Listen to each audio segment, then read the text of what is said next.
probably were trying to figure out how to move the bike forward until you figured that out. And then it was just a matter of figuring out, okay, how to keep yourself from biking into a tree.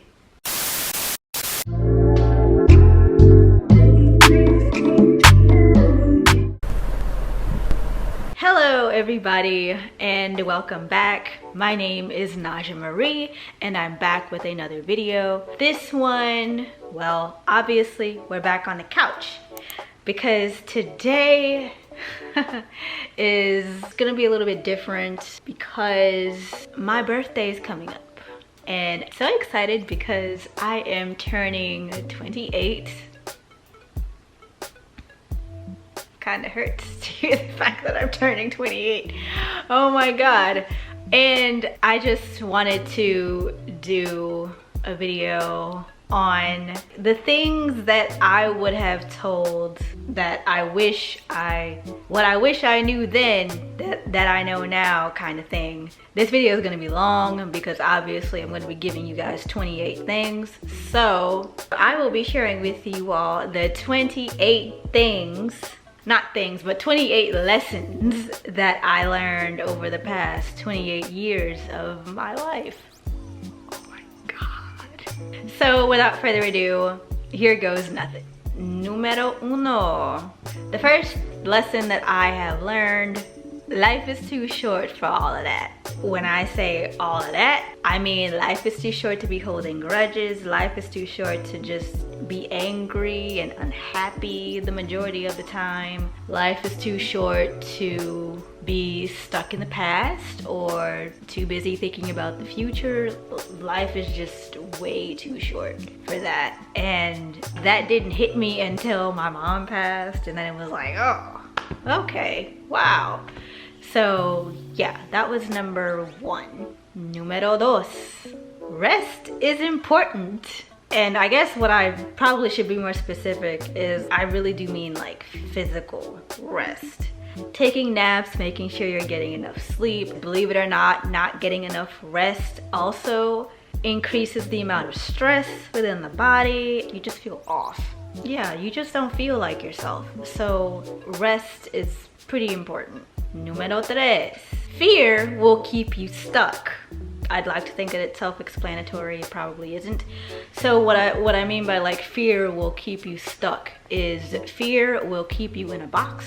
Fear will keep you in your comfort zone. Fear will keep you from doing anything that will challenge you, that will push you further towards where you want to be in your life. Honestly, fear will keep you from living your life to the fullest. I guess the remedy for that would be to feel the fear and do it anyway. Because in my opinion, and this is just my opinion, I really feel like fear is the one thing that keeps people from being able to go after what it is that they truly want in life. Don't run away from your fear, run towards it. Numero cuatro. Honestly, I wish I would have put this into practice a lot sooner, but you know, hindsight is 2020.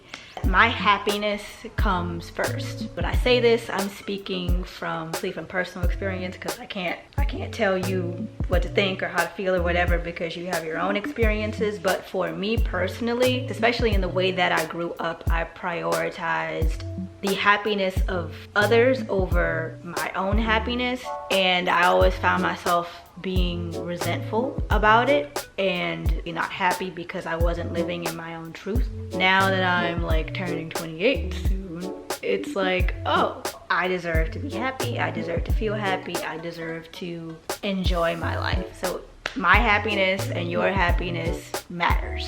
Numero cinco. Change is good. This fifth one kind of follows number three of fear will keep you stuck. Change is a good thing because change forces you to obviously step outside of your comfort zone. It forces you to do things that you would not have normally would have done before. Change really is an opportunity for you to blossom. It allows you to become the person that you've always wanted to be, that you never thought you could be, until you actually took that first step to do something different. Once you make it to the other side of that change, you're actually gonna feel very good about yourself because you didn't think you could do it before until you actually did it, and now that you've done it, it's like, woo, I did it. Yeah, change is a good thing. Número 6.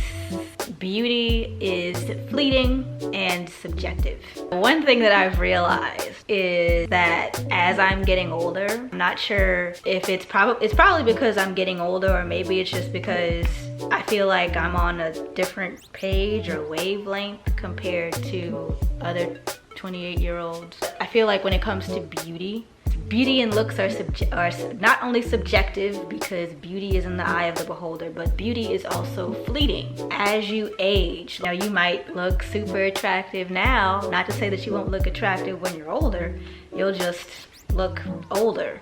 And this is probably a topic for a whole another video, but I feel like when it comes to beauty is this object that everybody wants a piece of, yet it's also the most scrutinized.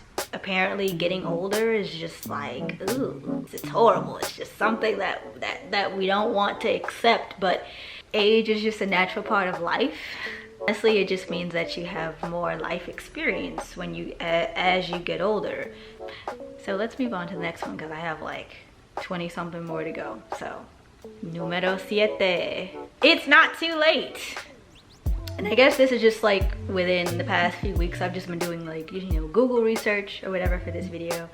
I've noticed that there's a general question of, is it too late for me to be, let's say, a carpenter or a psychiatrist or even an actress or a singer? Is it too late for me to do XYZ?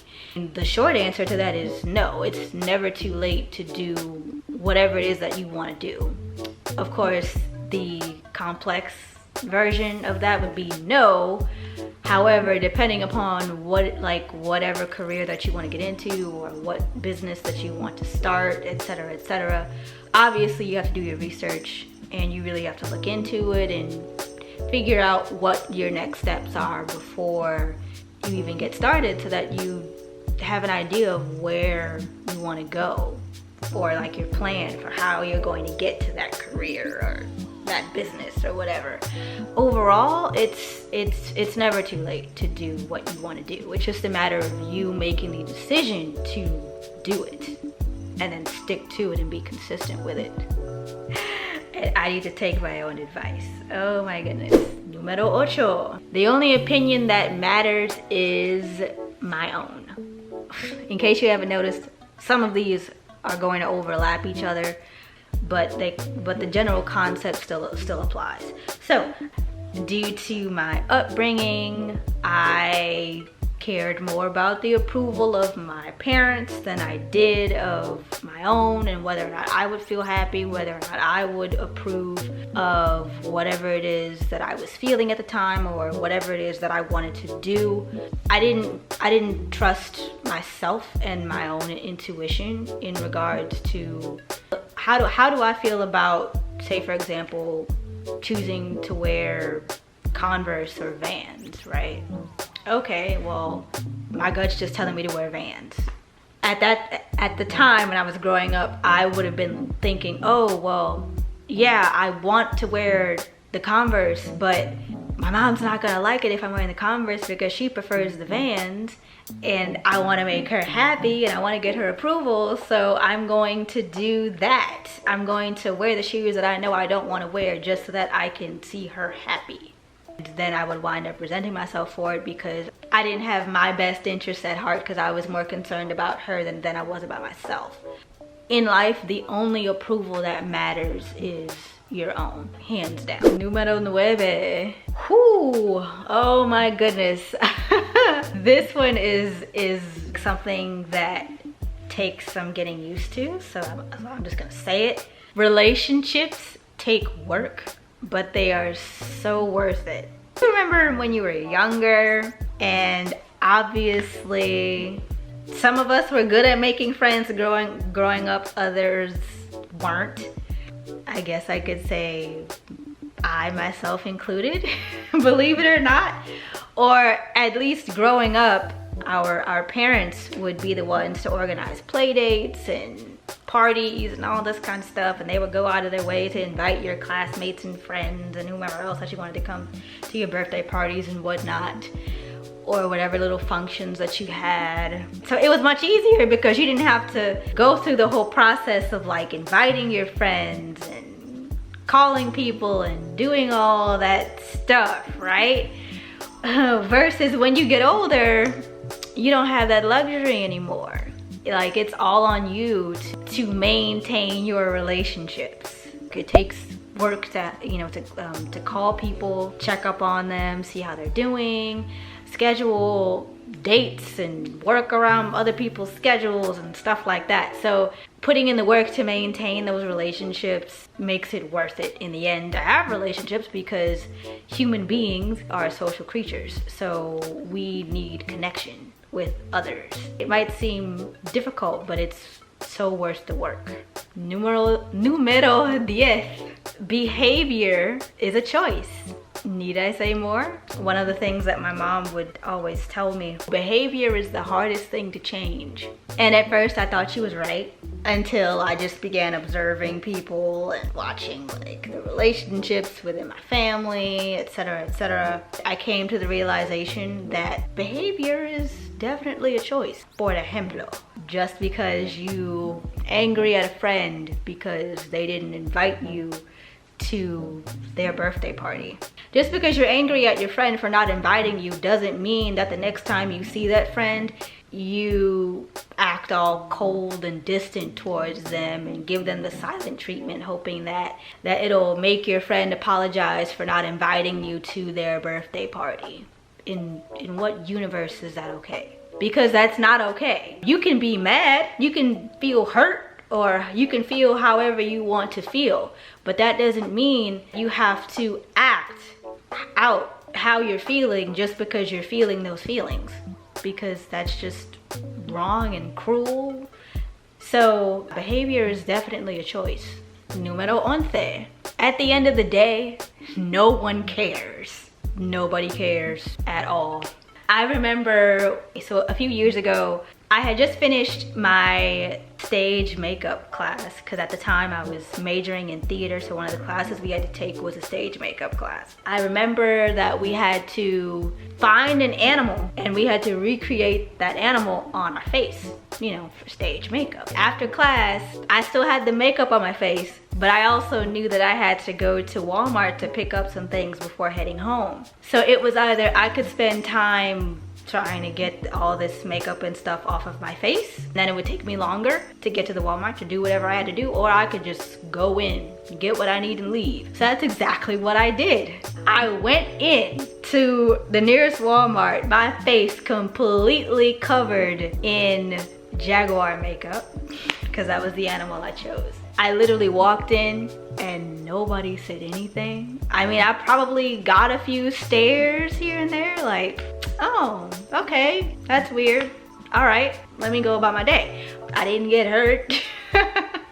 I wasn't affected by it. So really, nobody cares. If you're scared about, I don't know, dancing in public, go dance in public. People might, you know, look at you like, oh, okay, that's weird. She's dancing in public. Dang, I wish I had the guts to be able to do what she did in public or do what he did in public, right? But they're not gonna do it because they're too worried about what other people are going to think. So just continue to do you. Numero 12. We're making progress, we're making progress. Now it is up to me to make things happen. Wish I would have figured this out years ago. If you want to get anywhere in life, if you want to achieve any kind of success, if you want to be better than you were the day before, it's up to you to make that happen. Like, for example, if you know that you want to do CrossFit, for example, and you've done your research, you've looked into getting a trainer possibly, and you've looked into diet you need to have and how many calories you need to consume for lifting the weights, and you've done all that, right? Well, obviously you're not going to reach your goal if you don't go to the gym, if you don't practice, if you don't take the time to perfect your form before you can actually lift the weight. That takes work, but that is on you. It's not like you can multiply yourself and have your original self stay at home eating Cheetos while your duplicate is at the gym doing all the work, and then your duplicate can just come back home and fuse into your body and voila, you did all that work without even having to leave the house. That's not how that works. Science hasn't gotten to that point yet. Until then, you have to put in the work. Número 13. See, like this example just goes right into what I want to say for number 13, which is it's okay to be a beginner. I mean, it's okay to suck. It's okay to be a beginner. It's okay to not be perfect in whatever it is that you're learning or whatever it is that you're working on. It's okay for you to not be successful at that thing you're doing.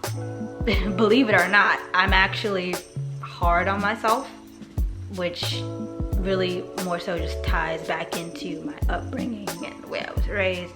So I am used to being good at anything that I try, instead of being okay with not doing well at something, like not being perfect at something. It's the same as riding a bike. Like when you were first learning how to ride a bike, you weren't perfect yet at the first time. You probably were trying to figure out how to move the bike forward until you figured that out. And then it was just a matter of figuring out, okay, so you're learning how to ride a bike. You've managed to learn how to push the bike forward. Now you have to learn how to stop it, how to brake, how to keep yourself from biking into a tree, right? So you're not going to be perfect at it right off the bat. You're going to suck. You're going to fall off the bike and scrape your knee, but it's just a matter of getting back up on the bike and trying again and again and again until now you know how to ride a bike. It's okay to be a beginner, to not get it right the first time. It's a lesson that I'm relearning to apply to my life. I'm pretty hard on myself and I really shouldn't be. So yeah, it's okay to be a beginner.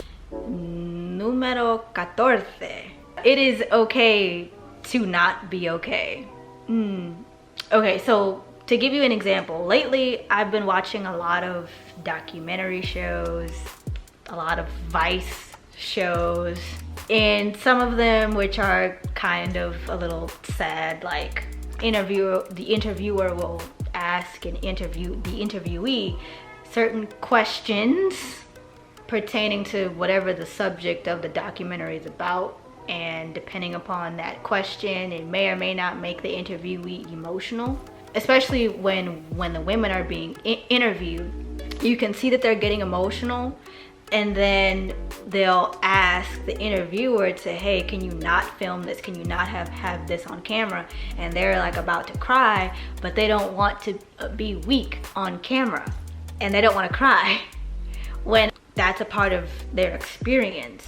It's okay to not be okay. It's okay to show emotion. It's okay to feel whatever emotions that you're feeling, which actually ties into the next one. Número 15. So, vulnerability equals strength. Vulnerability, and I'll put a definition up here somewhere. So vulnerability is like being open about your emotions, being open about how you're feeling in that moment, and that includes any emotion, including sadness. Anger isn't weakness either. In fact, that's actually a strength, because you are being open and you're allowing somebody else to see you and how you're actually feeling, instead of trying to cover up with, you know, I'm fine when you're not really fine. Vulnerability is definitely a strength. In my opinion, it takes a lot of courage to be vulnerable. It takes a lot of courage. And then continuing to remain in that space despite the way that life treats you. Like being vulnerable is definitely a plus. It is a strength, so embrace that. Número 16. I have learned this lesson. I'm so glad that I was aware of this when I was younger, but oh my goodness. I will take being healthy over getting paid any day of the week.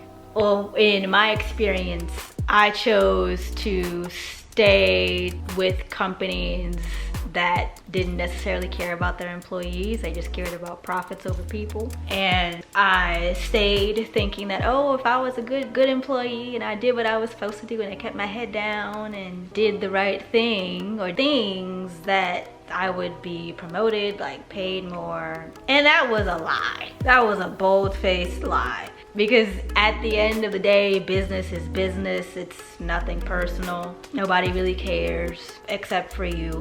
I think there were times where I would go into work like not feeling well at all, and I would still work because I knew that I had to get paid, which really was never a good idea in the first place, because I'm going to work ill. I'm exposing my illness to customers and my fellow employees who work there too, just so I can make sure that I get paid after 2 weeks. I'm just really glad that I'm not in that environment anymore. Oh my goodness, I cannot emphasize this enough. Just please, your health is way more important than getting a paycheck at the end of the day. It really is. Número 18? No, 17. I got ahead of myself. Experiences matter more than things. Lately, or within the past few years, I have found that experiences matter more to me than getting just like, I don't know, tangible Christmas gifts or buying myself something nice because I wanted to. Spending time with people and making memories is more important to me than, I don't know, getting the latest pair of headphones. Because if you think about it, you buy the latest pair of headphones, you use the latest pair of headphones for a couple of months, and then you're on to something else. You see a new or upgraded version of those same headphones, and you're like, oh, I need those because these have, I don't know, surround sound. But your old pair of headphones work just as fine, just as well as the new pair. But you just have to have the newest thing because it's new. Then after a while, you look back and you have 5 pairs of headphones that are just gathering dust, when you could be spending that money on trips, spending time with family and friends, that kind of thing, like making memories. Experiences matter much more than actual things. Número 18. Boundaries aren't bad. Yeah, I'm still learning how to implement boundaries.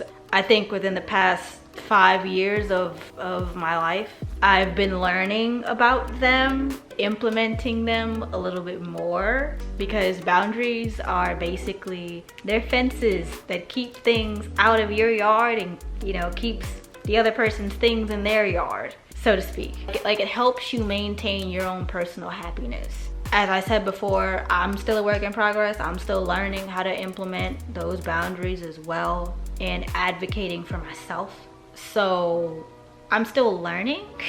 I'm making progress, and I'm glad that I have been practicing those things. Yeah, boundaries are not bad. Boundaries are actually good. So I would suggest that you really implement them into your life, because you'll find yourself to be less stressed and more at peace. Número 19.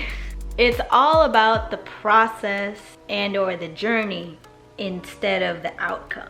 Need I say more? For example, I'm filming this video, I'm speaking to you guys, and I'm going to be very honest and frank. I am just thinking about how many more do I have left to talk about before I'm done with this video and I can get straight to editing, instead of really just being present and talking to you guys how I'm talking to you right now. You're here with me and I'm talking to you. Focusing on the process and the journey is so much better, because like, you don't really have to worry about anything else. You're being present, focusing on the task at hand until it's done. Enjoying the process is so much more fun, and you're less stressed, and you don't have to rush because you're in the moment.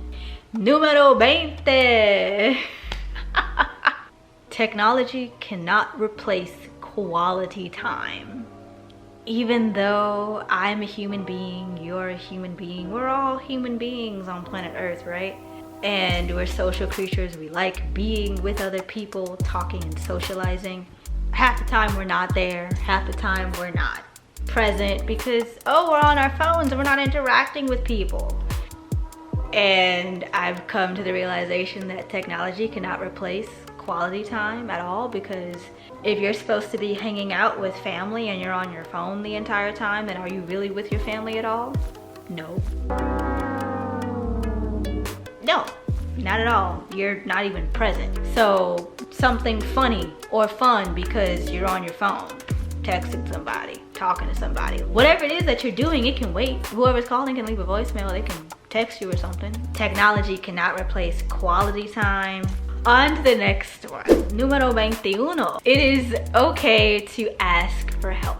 Like in those BetterHelp commercials, like there was the one with the two cowboys and one of them got bitten by a rattlesnake and he's trying to limp towards his horse, and the other guy is asking, hey, you need help, man? And he's like, no, my pappy and my grandpappy told me working through the pain is better than asking for help. And what? That's not okay, because you got bitten by a snake. If you don't get help, you're gonna die or get ill. So yeah, it's okay for you to ask for help. There's nothing wrong with asking for help. Asking for help does not make you a weak person. And I'm speaking about this, but I struggle to implement this into my life as well, because I'm so used to doing things by myself that to me asking for help is, oh, I don't want to be an inconvenience to anybody, but I'm not an inconvenience. I'm a person, so if I need help, I need to ask for it. If you need help, ask. Número 22. People aren't perfect. They just are. There is no such thing as a Prince Charming. The guy is just going to be who he is. It's whether or not you or I choose to accept this guy as he is, instead of picturing, oh, what he could possibly be. So yeah, people can't be perfect. Like your parents aren't perfect. Family's not perfect. Nobody on earth is perfect. We just are. Really, it's just a matter of having realistic expectations and accepting that. Número 23. Believe it or not, it can happen to you. You don't think that something is going to happen to you until it actually happens to you, and then you're going through it and you weren't expecting it. It was just like, whoa, I didn't think I'd have to be going through this, but here I am. Well, I didn't think that I would be planning a funeral and having to make decisions regarding my mother's care until I had to actually wind up doing it. I didn't think that it would happen to me until it actually happened to me. I didn't think I could do it, but I did. To bring it all back. Don't think that something isn't going to happen to you, because it more than likely it will. Número 24. Death and grief are a part of life. How you choose to deal with it matters.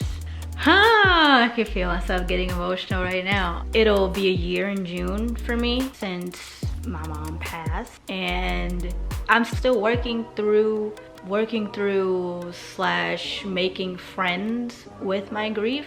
Once it happens to you, it never leaves you. It becomes this a friend, kind of don't really want to see every day, but they just show up and they're there, and you really just have to like make peace with it. I have good days and I have bad days, but how I'm choosing to work through my grief is like through going to therapy, keeping myself busy, doing things that bring me joy, or even listening to certain songs that my mom would listen to, or playing instruments, finding creative forms of self-expression. Like that's been helping me. Honestly, it's like grief is just one of those things that you kind of have to like take one day at a time. It does get better slowly but surely. Like I just really want to like emphasize that there are better and more constructive ways to cope with feelings of grief.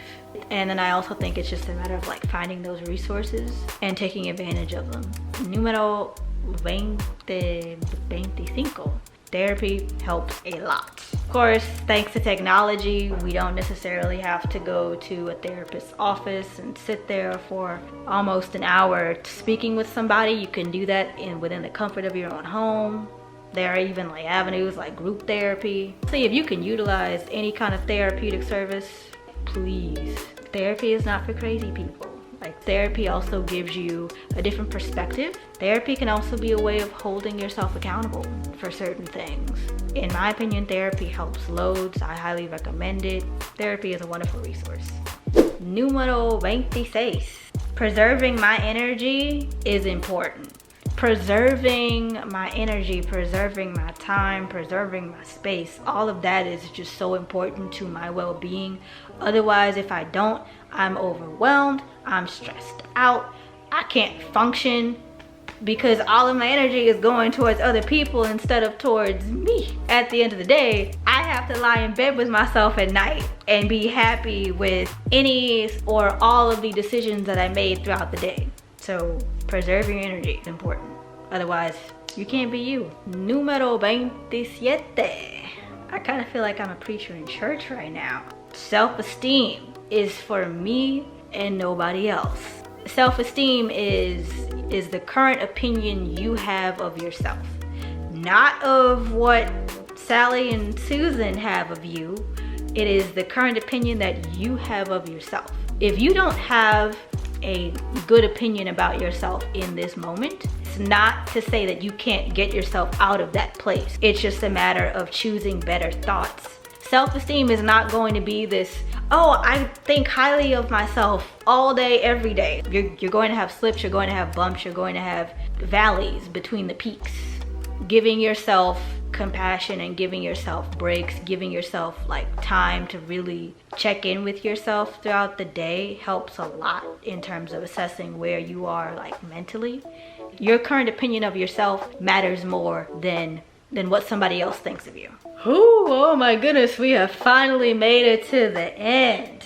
I'm surprised I haven't had to take a sip of water up to this point. Número 28. Quality time is better than no time. Again, we're back to the whole being present with family and friends, being present with the people in your vicinity. Just being present with yourself is better than being distracted and being elsewhere, like mentally but physically present. The people around you are actually going to care more about how you made them feel more than you'd like to admit. If you're not spending quality time with the people who matter to you, then what are you doing? You might as well just be at home by yourself. But that's kind of lonely a little bit. Yeah, you're not only wasting your time, but you're wasting your friends' time too, because you're not interacting with them, like being fully present. Like, spending quality time with people is like where the best memories come from. Okay. We've made it to the end of this video, and I just want to say thank you guys so much for watching. I hope you enjoyed me rambling about my life experiences, life lessons, and I hope that my experience, knowledge has helped you or inspired you. If you've been liking my content thus far, don't forget to hit that like button, comment, and subscribe below. And I'll catch you guys in the next one. Toodles.